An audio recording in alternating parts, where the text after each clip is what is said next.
नमस्कार दोस्तों, हमारी आज की कहानी है नई दुल्हन की मुंह दिखाई पर सास ने किया नई दुल्हन को कमरे में कैद। फिर दुल्हन के सामने आई ऐसी सच्चाई जिसे सुन उसके पैरों तले जमीन खिसक गई। रागिनी की शादी 4-5 दिन पहले राजेश से हुई थी। रागिनी रंग की ज्यादा ही सांवली, पढ़ी लिखी और पिता ने दहेज भी काफी दिया था।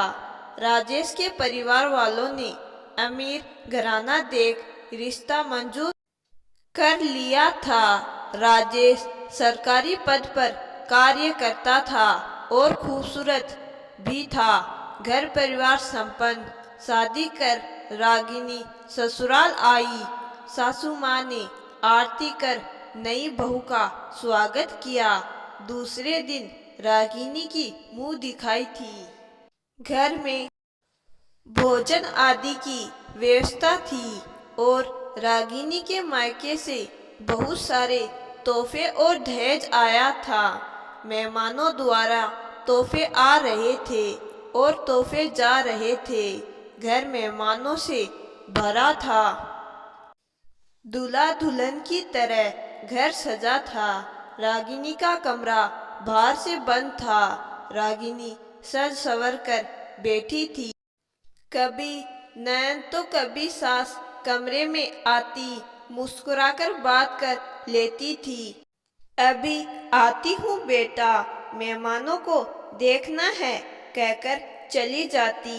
रागिनी के खाने पीने का इंतजाम भी कमरे में ही था। राजेश भी कभी कभार कमरे में आता था। रागिनी ने राजेश से पूछा भी, मेरी मुंह दिखाई कब होगी, मैं मेहमानों से कब मिलूंगी।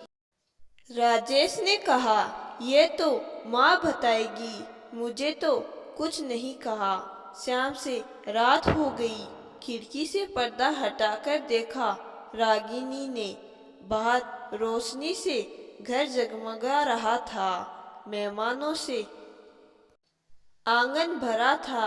रागिनी का मन कर रहा था फोन कर किसी से कहे, दरवाजा खोलो, मुझे घुटन हो रही है, अकेले कब तक कमरे में बंद रहूंगी। मेहमान मुझे देखने आए हैं, मैं यहाँ क्या कर रही हूँ। पर यह सोचकर चुप थी कि ससुराल में पहला दिन है, मैं अपने मन से कैसे कुछ कह सकती हूँ।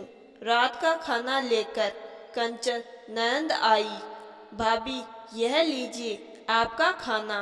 खाना मुंह दिखाई के बाद खा लूंगी। भाभी, मेहमानों ने खाना खा लिया है, खाना बड़ा लजीज है, आप भी खा लीजिए न। आपने खाना खाया? हाँ, मैंने तो मेहमानों के साथ ही खा लिया। रागिनी ने ज्यादा पूछना उचित न समझा। कुछ देर बाद राजेश भी कमरे में आ गया।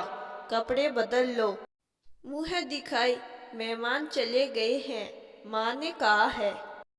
इसकी कोई जरूरत नहीं है। रागिनी का मन कर रहा था चीख चीख कर पूछे, ऐसे कैसे। उसकी मुंह दिखाई की जरूरत नहीं थी, पर वह अब तक सब कुछ जान न ले, कोई तमाशा नहीं करना चाहती थी। 1-2 दिन उसे अपने कमरे से कम ही बाहर निकलना था। 5वें दिन पहली रसोई थी रागिनी की। नाकर वो रसोई में आई तो तभी ताई सास ने पूछा, बहुरिया अब कैसी है तबीयत? तबीयत मुझे क्या हुआ है, मैं तो ठीक हूँ। वो कल तेरी सास बता रही थी कि मुंह दिखाई के दिन अचानक तुम्हारी तबीयत ज्यादा खराब हो गई थी, इसीलिए मेहमान तुम्हारी मुंह दिखाई बिना ही चले गए। तुम्हारी सास बोली, शायद बहुरानी मायके को याद कर भूखी प्यासी रह गई होगी, मायके को याद कर रही होगी, या फिर सफर का थकान। और तुम्हारी सास ने यह भी बताया कि बहू ज्यादा ही अपसेट है, इसीलिए तो मुंह दिखाई का कार्यक्रम में तुम आ नहीं सकी। रागिनी यह सब सुनकर हैरान रह गई। उसने अपनी सास से भी पूछा, मम्मी जी, आपने मुंह दिखाई के दिन ऐसा क्यों कहा कि मेरी तबीयत खराब है? मम्मी जी ने कहा, बेटा मुझे लगा कि तू थक गई होगी और उतने लोगों के बीच और परेशान हो जाओगी। रागिनी समझ गई कि और कोई बात है, सच मुझसे छुपाया जा रहा है। एक दो दिन में रागिनी को सबके व्यवहार से पता चला कि रागिनी का सांवला रूप उनके घर की इज्जत डुबोने का कारण बन रही है। रागिनी को उसके रंग रूप से आंकते थे। रागिनी के ससुराल में सभी का रंग साफ था, इसीलिए वो नहीं चाहते थे कि रागिनी के सांवले रूप की चर्चा हो। रागिनी को आश्चर्य हुई ऐसी मानसिकता पर। रागिनी ने सोचा, सांवले रंग के साथ भी मेरे आत्म सम्मान में भी कमी नहीं है, पर इन लोगों का रंग साफ होकर भी ये लोग डिप्रेशन में हैं। किसी को सामने से कुछ कहूंगी तो न कोई स्वीकार करेगा, न ही हकीकत बताएगा। सच्चाई का सामना होने पर सब अपने अपने तरफ देंगे। इसीलिए रागिनी ने ससुराल में किसी तरह की कोई चर्चा नहीं की। कुछ दिन के बाद रागिनी पग फेरों के लिए मायके आई। साथ में पति राजेश भी था और रागिनी ने यहाँ राजेश के साथ भी वही किया जो रागिनी के साथ वहाँ किया गया था। जो भी दूल्हे को देखने आता, रागिनी कहती, उनकी तबीयत ठीक नहीं है, आप बाद में आ जाना।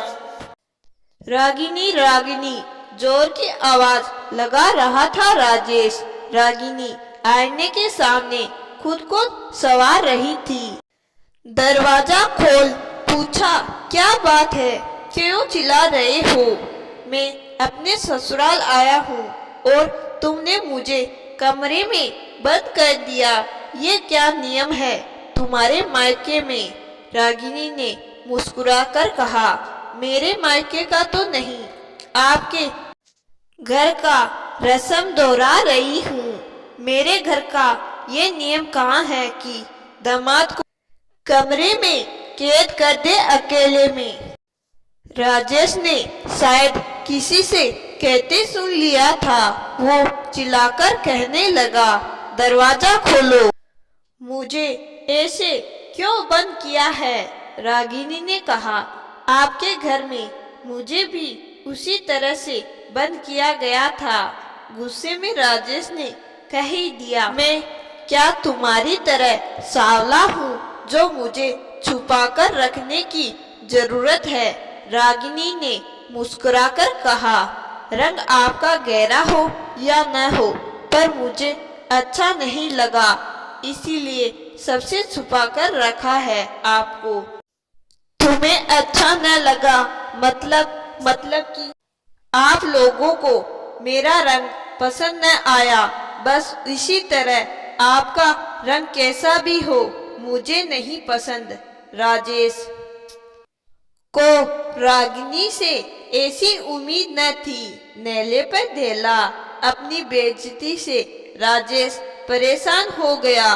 वहीं रागिनी ने बड़े ही आत्मविश्वास से कहा, मैं जैसी भी हूँ मुझे बेवकूफ नहीं बना सकते।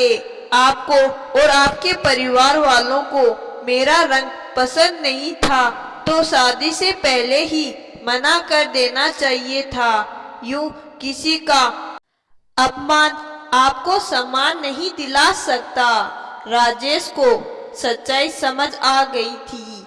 उसने रागिनी से माफी मांगी और माँ से फोन कर कहा, माँ रागिनी की मुंह दिखाई की तैयारी शुरू करो, मेहमानों को बुला लो, कह दो बहू के साथ साथ हम लोगों की तबीयत भी ठीक हो गई है। सासू माँ आखिर क्या करती, उन्हें भी सच्चाई समझनी ही पड़ी कि आदमी की पहचान रंग रूप से नहीं उसके व्यवहारों से होती है। रागिनी भी अपने विश्वास, अपने आत्मसम्मान के साथ ससुराल चली आई। रागिनी ज्यादा ही खुश थी कि उसने खुद के सम्मान में कोई कमी न होने दिया, साथ ही मुंह दिखाई भी तो होनी थी उसकी।